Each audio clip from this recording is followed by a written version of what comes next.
Good morning बच्चों, कैसे हैं आप सब? अच्छे से हैं? चलिए स्टार्ट करते हैं हम आगे। +1 कॉमर्स में अकाउंटेंसी सब्जेक्ट में हमारा टॉपिक चल रहा है cash book, books of original entry cash book. हमने एक इलस्ट्रेशन, एक एग्जाम्पल पहले बना लिया है, कर चुके हैं। एक एग्जाम्पल और कर रहे हैं। उसमें हम सिंगल कॉलम कैश बुक लेके चले थे, सिर्फ कैश का खाना था। अब हम उसमें एक कॉलम और बढ़ा रहे हैं जिसमें बैंक का कॉलम रहेगा। तो अब कितने कॉलम हो गए हमारे पास? 2। कौन से? कैश का, बैंक का। देखिए जरा book, cash book, date, particular जिसको रिसिप्ट कहते थे, voucher number, ledger folio, cash, ये खाने तो पहले भी थे। एक कॉलम एक्स्ट्रा बढ़ गया बैंक का। इसी तरह से यहाँ पे डेट सेम है, पर्टिकुलर्स या पेमेंट्स लिखते थे, voucher number, ledger folio, cash सब पुराना है, एक नया बदला है बैंक। तो पिछले एग्जाम्पल से इस एग्जाम्पल में जो परिवर्तन आ रहा है वो एक कॉलम का आ रहा है बैंक का। इसमें कैश का भी हिसाब रखेंगे और बैंक का भी रखेंगे। आप कहोगे बैंक का हिसाब तो बैंक रखेगा, हम क्यों रखेंगे? बिल्कुल ठीक बात है, लेकिन बैंक तो अपने हिसाब से रखेगा। हमें भी तो हर समय पता होना चाहिए कि हमारे पास बैंक में कितना पैसा है। मान लीजिए मैं किसी को चेक देने लगा और मुझे यही नहीं पता मेरे बैंक में कितने पैसे हैं, तो मैं कैसे दूंगा? और अगर मैंने चेक फालतू का दे दिया और इतने मेरे खाते में पैसे नहीं होते, क्या होगा?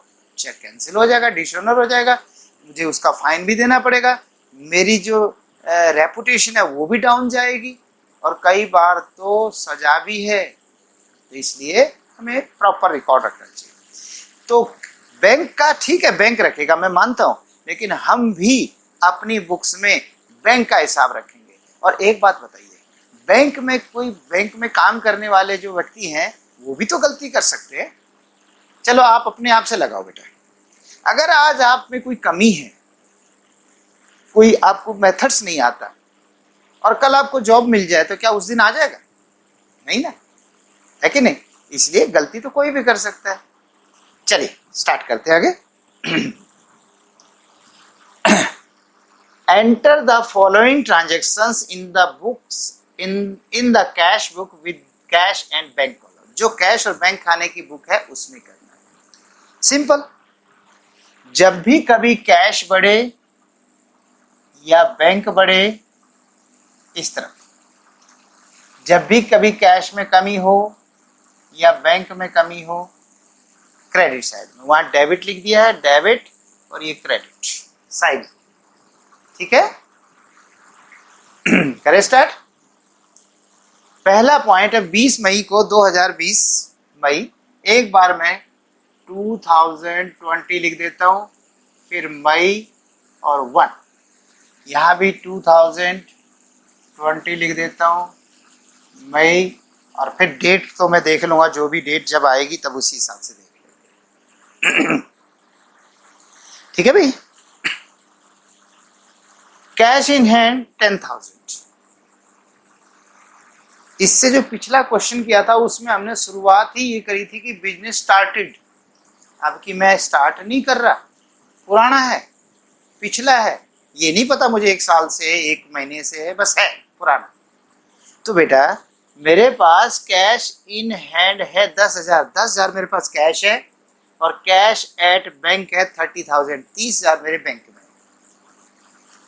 कौन सा बैलेंस होता है कैश का? अब तो बैलेंस याद होने लगे होंगे। कैश का डेबिट बैलेंस होता है। क्या होता है? Debit balance. तो देखिए हम डेबिट साइड में शुरू करेंगे, to balance BD, brought down. वैसे याद करने के लिए एक बात बताऊं, एग्जाम में तो मत बोलना, कभी कोई पूछ बैठे कोई टीचर, तब भी नहीं कहना, लेकिन याद करने के लिए जरूरत है। B फॉर बिगिनिंग, हालांकि wrong, B for brought down है, पर बिगिन शुरुआत करने के लिए। जब शुरुआत होती है तो बिगिन करते हैं, तो BD लिखते हैं। लेकिन मैंने पहले बताया ये आपका आंसर नहीं होना चाहिए। चाहे मैं ही पूछूं आपसे, मैं पूछूं बेटे BD माने क्या होता है, तो आप कहेंगे बिगिनिंग, रॉन्ग, मैं ही नंबर काट लूंगा बेटे। आपको जवाब देना होगा ब्रॉट डाउन। फिर ये मैं क्यों सिखा रहा हूँ? याद रखने के लिए कि जो शुरुआत में लिखते हैं वो बिगिनिंग में होता है और जो लास्ट में लिखते हैं वो क्लोज में क्लोजिंग होता है, हालांकि वो कैरीड डाउन होता है। ठीक है, चलिए, तो बिगिनिंग में बीडी लिखते हैं, लास्ट में सीडी लिखते हैं। बीडी, कैश मेरे पास 10,000 है, तो 10,000 रुपये कैश में, और कहता है जी मेरे पास बैंक में भी था, तो बैंक का भी डेबिट बैलेंस है, तो मैं दोबारा से नहीं लिखूंगा टू बैलेंस बीडी, इसी में लिख दूंगा 30,000 टू बैलेंस बीडी। ये कैश का है, ये बैंक का है, लिखा एक बार, काम दो का कर रहा है, लिखा एक बार, काम दो का कर रहा है। ठीक है, चलिए, ये पॉइंट हो गया, इसको टिक मार दो। Next, sold goods for cash, आपने नगद माल बेचा। क्या किया? नगद माल बेचा। जब माल बेचोगे तो आपके पास कैश आएगा या कैश जाएगा? जब माल बेचोगे तो आएगा या जाएगा? आपके पास कैश आएगा, है ना। जब माल बेचेंगे तो कैश आएगा, तो डेबिट साइड में लिखूंगा 2 तारीख को। अब मैं मई को ऐसे लगा देता हूं और 2 तारीख को कैश आया। किस बात से आया भाई? सेल करने से, तो लिखूंगा टू सेल्स अकाउंट। ओके, क्या लिखेंगे? To sales account.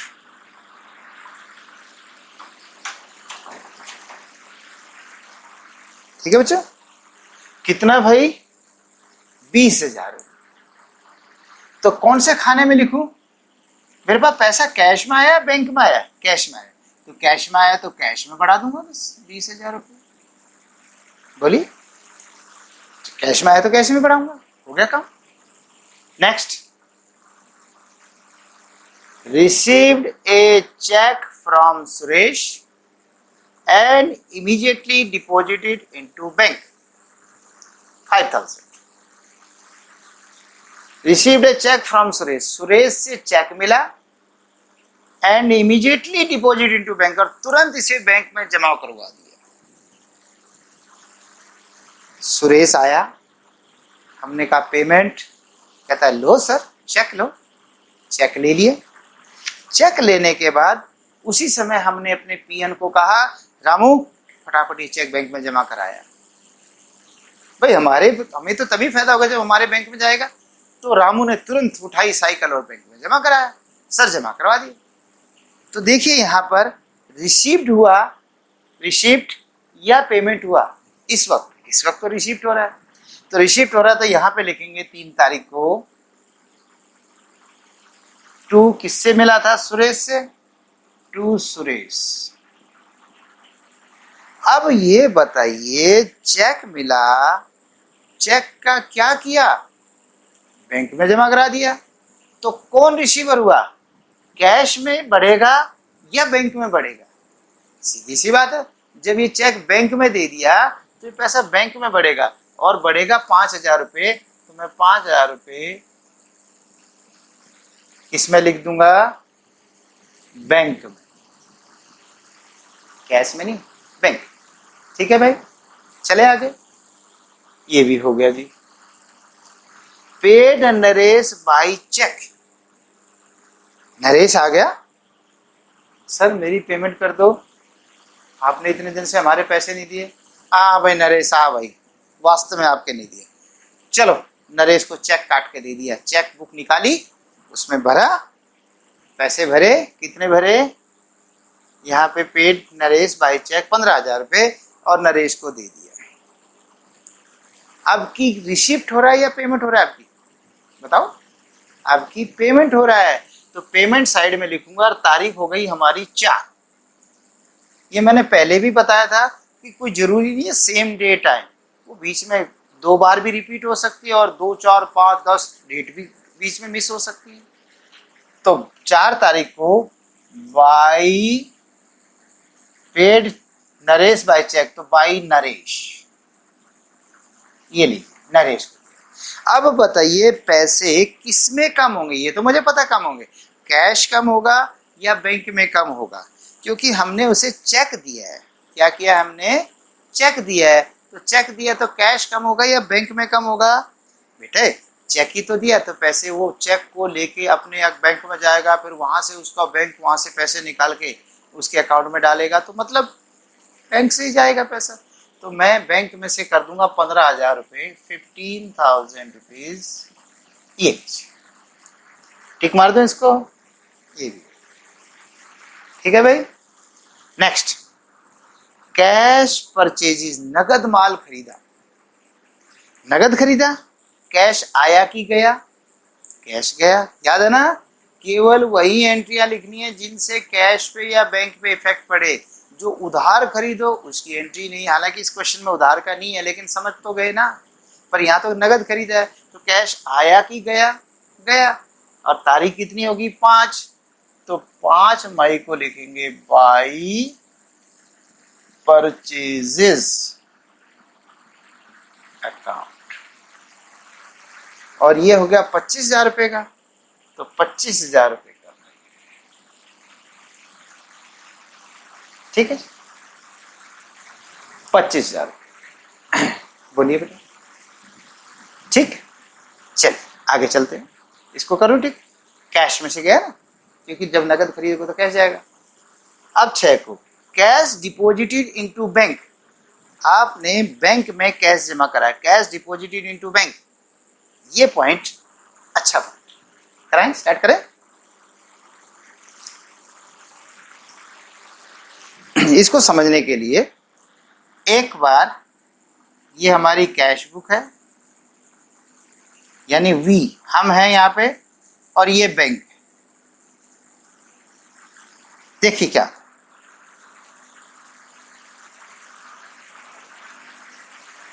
हमने cash deposited into bank, Ramu को भेजा पैसे लेके। रामू ये खाते में पैसे जमा करा दे भाई, 3,000। कहाँ से गए पैसे? कैश में। कहाँ जमा हो गए? बैंक। यही हुआ ना, कैश से आया बैंक। देखिए यहां से निकला, इसमें जमा हो। बल्कि मैं ऐसा करता हूं, इसको 2 मटके बना के समझा देता।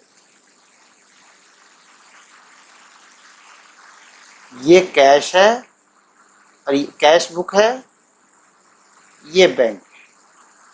यानी पासबुक लगा लो इसको, मैं पासबुक कह देता हूँ। जो बैंक देता है ना कॉपी, एक पासबुक है, यानी बैंक की। हमने कैश निकाला और बैंक में जमा करा, या बैंक से निकालो और ऑफिस में ले आओ। क्या यही 2 रास्ते हैं? नहीं, बहुत सारे होते हैं। आप कैश किसी को भी दे सकते हो, कोई आपको भी कैश दे सकते हो।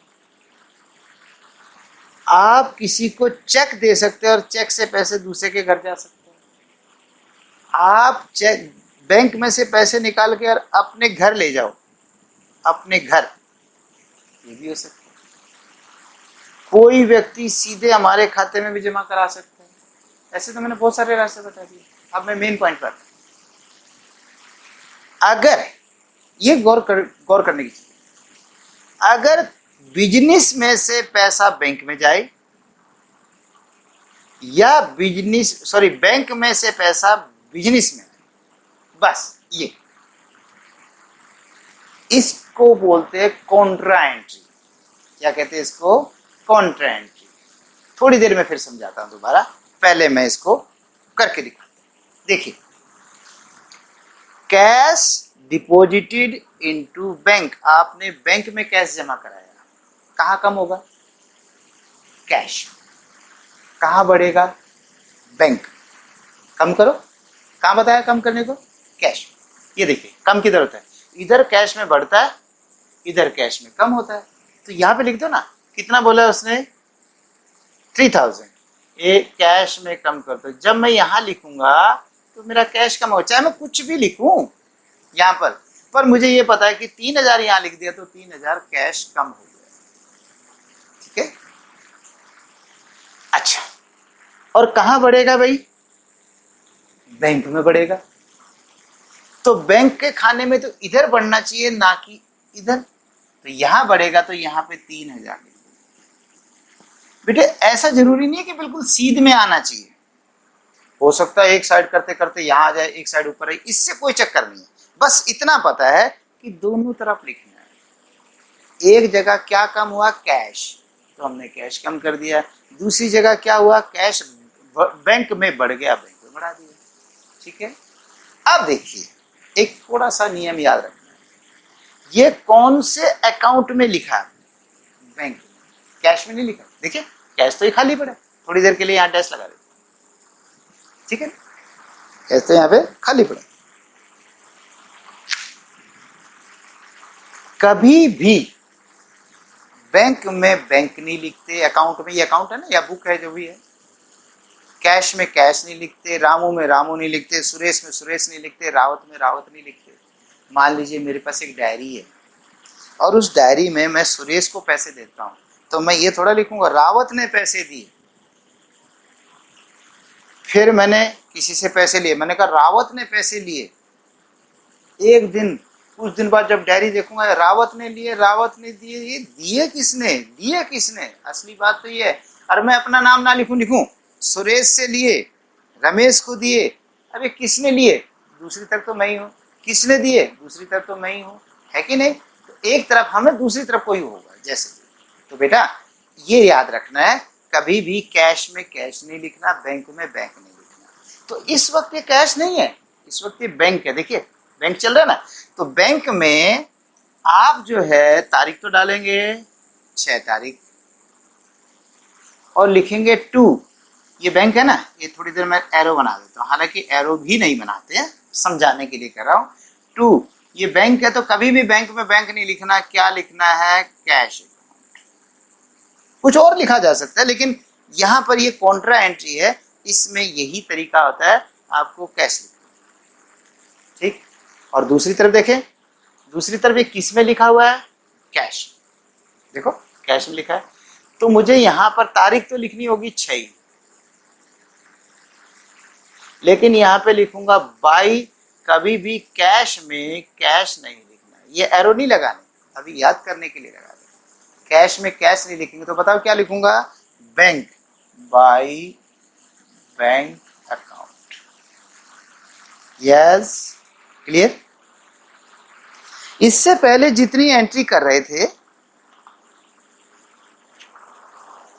वो कभी इधर होती थी कभी उधर होती थी, और ये एंट्री दोनों तरफ हो रही है। और दोनों तरफ होना का तो खैर और भी एंट्री हो सकती है दोनों तरफ भी, जैसे कि एक से आया दूसरे को चला गया, ये भी हो सकती है एंट्री। लेकिन बात ये है कि जब मैंने वो जो ये 2 मटके बनाए थे कि जब कैश को बैंक में जमा कराओ या बैंक से निकाल कर ऑफिस में कैश में जमा करो, केवल इसको, केवल इस सड़क को कॉन्ट्रा सड़क कहते हैं, कॉन्ट्रा रोड कहते हैं। हालांकि रोड नहीं कहना, याद कराने के लिए करवा रहा हूँ। कॉन्ट्रा एंट्री बोलते हैं इसको, क्या कहते हैं इसको, कॉन्ट्रा एंट्री। एक बार जोर से बोलो, कॉन्ट्रा एंट्री। ठीक है बेटे, तो देखिए अब कैसे पता चलेगा कॉन्ट्रा एंट्री है। तो इसमें जो वाउचर का खाना, ये इसका था ना लेजर फोलियो का खाना, कि भाई कहाँ कौन से खाते लेजर में जाएगी। लेजर में आपको सी लिखना होगा। क्या लिखना होगा, सी। सी का मीनिंग मैं कहाँ पे लिखा दूं आपको, यहाँ पे लिख दूं। C stands for, C stands for contra. तो कॉन्ट्रा, तो कॉन्ट्रा का मतलब है सामने देख लीजिए। देखिए कॉन्ट्रा यहाँ सी, और यहां पर भी वही, यहां पर लेजर फोलियो में सी लिखेंगे, सी फॉर कॉन्ट्रा। 2 बार सी लिखेंगे भाई, एंट्री भी तो 2 तरफ लिखी गई है, और दोनों बार सी लिखेंगे। ये कहता है परली तरफ देख लो कॉन्ट्रा, और ये कहता है परली तरफ देख लो कॉन्ट्रा, तो ये कॉन्ट्रा एंट्री है। फिर याद कराओ, कॉन्ट्रा एंट्री कौन सी होती है, जो केवल या तो कैश को बैंक में कराओ जमा, या बैंक से निकाल के अपने ऑफिस में ला, और तो और घर भी नहीं। ये कॉन्ट्रा नहीं है, ये कुछ और है, लेकिन कॉन्ट्रा नहीं है। ठीक है, याद हो गया। चलिए अब चलते हैं। तो मेरा ये पॉइंट भी हो गया 6 तारीख।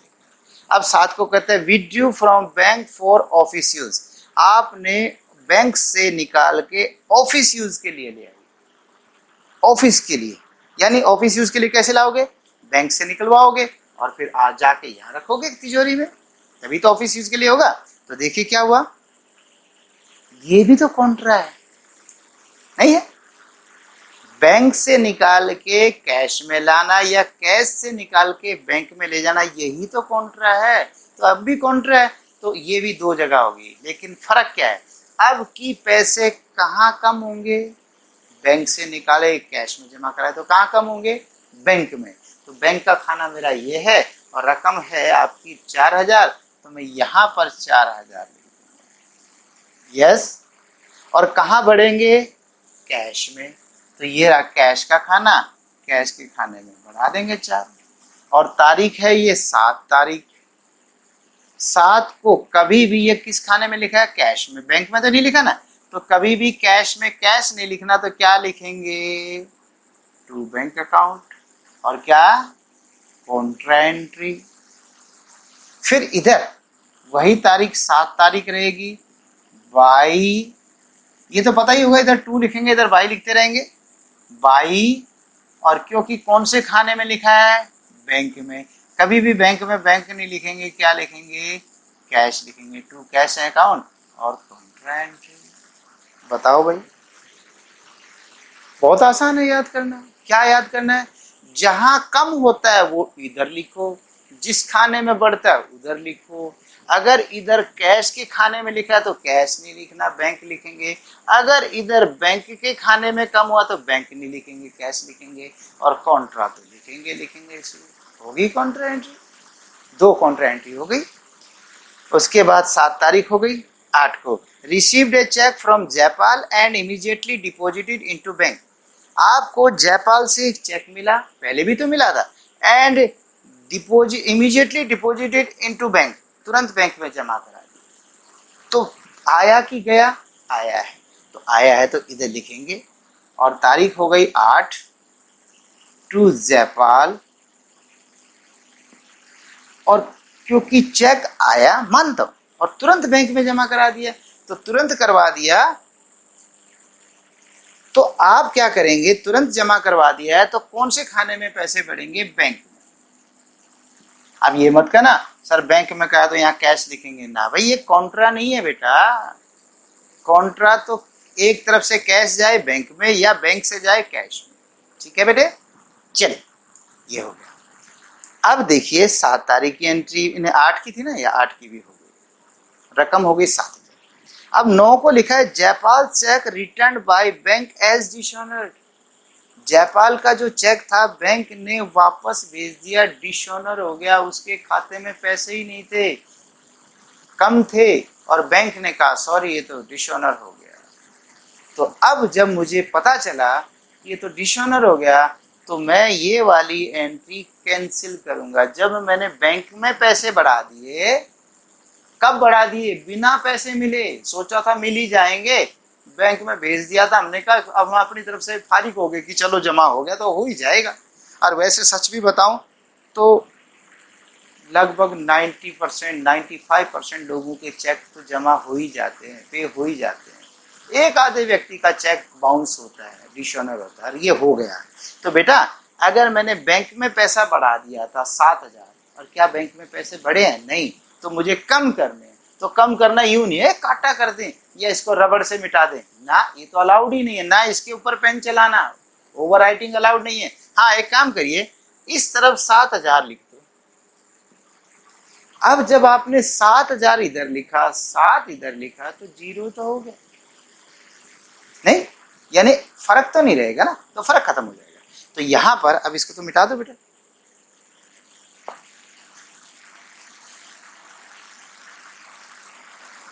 यहां पर लिखेंगे तारीख है 8, बाई, और फिर से जयपाल लिखेंगे, क्योंकि जयपाल से कैंसिल हो गया तो जयपाल का खाता भी दोबारा से वो डेबिट हो जाएगा।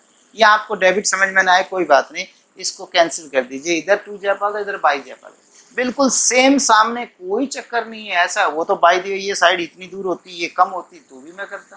डेट सेम होनी चाहिए। जिस डेट भी क्यों, ये तो गलत हो गया, डेट 9 तारीख को हुआ है, सॉरी 9 को हुआ है, तो ये तो 9 तारीख की एंट्री। तो 22 जयपाल 7,000 रुपये। ठीक है, नेक्स्ट 10 को paid into bank. Paid into की हिंदी होती है जमा करवाना। पेड इनटू माने जमा करवाना। लिख लोगे, याद रख लोगे, पेड इनटू जमा करवाना होता है। वैसे लगता है पेड देना, लेकिन जब पेड के साथ इनटू लगता है इसका मतलब जमा करवाना होता है। जैसे एक वो नहीं होता पुट और पुट ऑन, पहनना, फर्क है कि नहीं। तो इसी तरह से पेड इनटू बैंक, बैंक में जमा करवाना। अब 2,000 रुपये बैंक में जमा कराए, लो जी, ये भी कॉन्ट्रा एंट्री है कि नहीं। कॉन्ट्रा कहाँ से पैसा कम होगा, बताइए बताइए बताइए। पेड इनटू बैंक, बैंक में जमा करवाए तो कहाँ से कम होंगे, कैश से। और कहाँ जमा होंगे, बैंक में। तो पहले कहाँ कम करूं, कैश में। इधर लिख दूं कैश में, नहीं, क्योंकि इधर तो बढ़ता है। इधर लिख दूं कैश में, हाँ, कितना, पेड इनटू बैंक 2,000 रुपये। तो यहाँ पर मैं 2,000 रुपये कैश में कम कर देता हूँ। तो कैश में कम कर देता हूँ और कहाँ बढ़ा दूं, बैंक में। ये बैंक में बढ़ा दूं। अब तारीख कितनी है, ये 10 तारीख है। अब तुम्हें पता ही है कि जब बैंक में बढ़ा है तो क्या लिखेंगे हम इसमें, टू कैश अकाउंट और कॉन्ट्रा एंट्री। और जब यहाँ पर है 10 तारीख को तो बाई, क्योंकि ये कैश खाने में तो कैश में कैश नहीं लिखेंगे, क्या लिखेंगे, बाय बैंक अकाउंट और कॉन्ट्रा एंट्री। बोलो बेटा, ठीक है, आगे समझे, चले आगे, चल अब आगे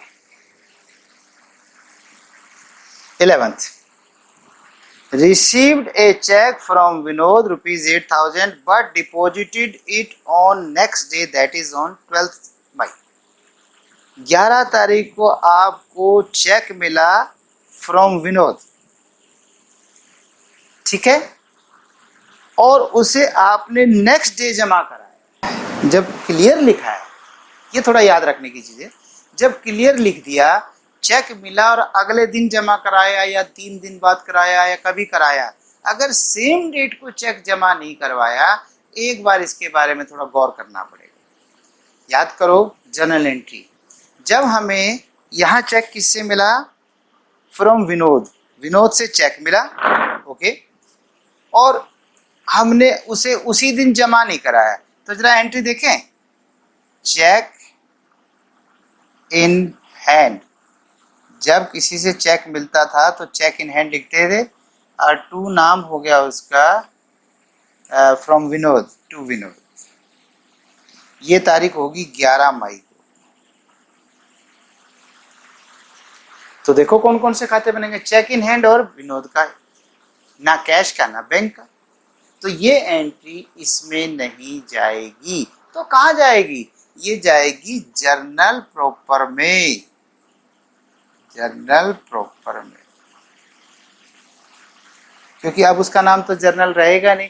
जर्नल तो कंप्लीट को कहते थे, उसमें से कैश बुक अलग बन गई, और हो सकता है purchase book, sales book, return books भी बना रहा हो, तो फिर वो पूरा जर्नल नहीं है, इसलिए उसका नाम जर्नल प्रॉपर हो जाएगा। ठीक है बच्चों, क्या हो जाएगा उसका नाम, जर्नल प्रॉपर। तो ये एंट्री नहीं होगी। लेकिन जब अगले दिन जमा कराओगे, उस दिन तो बैंक में जमा होंगे ना, हाँ उस दिन होंगे, तो 12 तारीख को आपके पैसे जमा होंगे, तो यहाँ 12 तारीख को लिखेंगे 2। अब उस दिन विनोद नहीं लिखा जाएगा, क्योंकि विनोद से तो कल आ गया था, आज तो चेक जाएगा, चेक इन हैंड वाला। तो यहाँ पे 2 चेक इन हैंड लिखेंगे, क्योंकि जो चेक इन हैंड था, देखिए अगर गौर करके देखो तो 12 तारीख को बैंक रिसीवर होगा तो बैंक डेबिट होगा, और 2 चेक इन हैंड ये वाला क्रेडिट होगा, इसलिए चेक इन हैंड होगा। तो चेक इन हैंड है, तो उस दिन विनोद नहीं होगा, कहीं आप गलती कर दो, क्योंकि विनोद का नाम तो कल हमने जर्नल प्रॉपर में लिख दिया।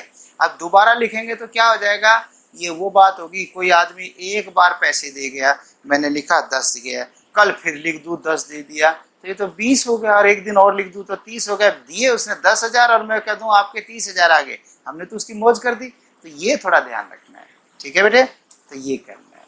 ओके, और कितने का चेक है? 8,000 रुपये का है। कहाँ जमा होंगे? बैंक में 8,000। ओके, अब ये जो एक्स्ट्रा था ये मिटा दूं यहाँ से, ये मिटा दूं। चलिए, हो गया क्वेश्चन। अब हमें इसे बंद करना है। अब बंद कैसे करते हैं? मुझे दिख रहा है यहाँ तक एंट्री है, इसमें यहाँ तक है, इससे थोड़ा नीचे कहीं पर यहाँ पर इसको कर देता हूँ। इसको क्या लिखूँ? टोटल रिसीप्ट्स, कुल प्राप्तियां, और इसी के बराबर में टोटल पेमेंट्स। करें टोटल 10 और 20 30, 30 और 4 34,000। ये हो गया 8 और 2 10 और 17 3 20 5 25, 25 और 30 55,000 हो गया। कोई बाई दिए टोटल में गलती भी हो जाए तो इसको ज़्यादा बड़ा इशू ना बनाएं, क्योंकि मेन तो मेरा काम है आपको समझाना। ठीक है, अब इसका देखें, 25 और 3 28, 28 और 2 30,000 हो गया। ठीक है बेटा, अच्छा ये हो गया 15 4 19, 19 और 7 26,000 हो गया। टोटल रिसिप्ट ये होगी, टोटल पेमेंट्स ये होगी। चलिए, अब क्या करेंगे? कम से कम एक लाइन की जगह जरूर छोड़ो, 2 छोड़ दो तो भी कोई बुरा नहीं, लो 2 छोड़ देते। और यहां पर मैं नीचे ऐसे करके ऐसे, और सेम यहां पर नीचे 2 लाइन ऐसे करके। ठीक है,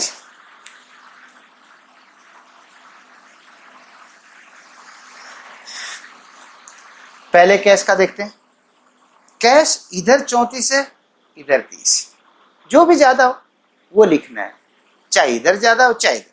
वैसे एक बात, राज की बात बता देता हूं, कैश का तो हमेशा ही डेबिट जोड़ ज्यादा होगा, ये बैलेंस ज्यादा होगा कैश, ये हमेशा। पर बैंक का कभी कभी उल्टा भी हो जाता है, तो कैश में तो देखने की जरूरत ही नहीं होती। तो ये 34,000 है, इधर 30 है, क्या लिखूं यहाँ पे? 34,000। यही 34,000 यहां हो जाएगा। अब ये 34,000 टोटल है, और 30,000 मेरा टोटल पेमेंट हो चुका। 34 में से 30 गए तो क्या बच गया? 4,000। कौन सा महीना चल रहा है? मई। मई के महीने की आखिरी तारीख क्या होगी? 31। तो मैं 31 तारीख को क्लोज करूंगा, इसको बीच में नहीं क्लोज करूंगा, आखिरी तारीख को। तो आखिरी तारीख को लिखेंगे बाई बैलेंस। अब मुझे नहीं पता सीडी लिखना है कि बीडी लिखना है। स्टार्टिंग में बीडी लिखते हैं हर महीने के, और एंड में सीडी लिखते हैं। C4 carried down. क्या बोला? Carried down. लेकिन याद रखने के लिए क्लोज कह सकते हैं, C4 क्लोज, यानी जब क्लोज के टाइम में होता है, क्लोजिंग टाइम पे C लिखते हैं, बिगनिंग टाइम पे B लिखते हैं। ठीक है, अच्छा दूसरे का देखें। इसका इधर 55 है, इधर 26 है, तो कौन सा लिखूं बताइए? 55। फिर 55 यहां आ जाएगा। 55 में से 26 गए, 6 और 9 15 है, असल 1 3 3 है, 29 है, 29,000। ये लो बस बैलेंस हो गया। ठीक है, और एक काम और कर देना, अगर सीडी हो गया तो इसको बीडी और कर दो। कैसे? जो 31 मई को यहाँ एंड हुआ है, इसको इधर नेक्स्ट साइड, अब जून और 1 जून को, ये जून में जून 1 जून को टू बैलेंस बीडी 4,000 तो यहाँ पर और 29,000 यहाँ पर। ये 2 लाइन लगाने का यही मतलब था कि यहाँ पे डिस्कनेक्ट हो गया है, कनेक्शन खत्म। और एक और देखिए, अगर इधर सीडी लिखते हैं तो ये बीडी इधर होता है, देखिए, और अगर इधर सीडी होता तो बीडी इधर लिखते हैं, ठीक है। फिर बताऊंगा कभी कि क्यों करते हैं ऐसे। फिलहाल के लिए इतना ही बहुत है। अगर इधर सीडी है तो इधर बीडी कर दो, इधर सीडी है तो इधर बीडी कर दो। और महीने के एंड में करना है, नेक्स्ट मंथ के स्टार्टिंग में खोल देना है, और खोल के बस फारिग। अब अगले महीने फिर खरीदा, बेचा, चेक आया, चेक गया, सब कुछ यही सिस्टम चल पड़ेगा। फिर वहां लास्ट महीने के एंड में फिर सीडी बीडी, फिर अगले महीने, ठीक है। समझ में आ गया होगा? ओके, बाय बाय, फिर मिलते हैं बच्चों।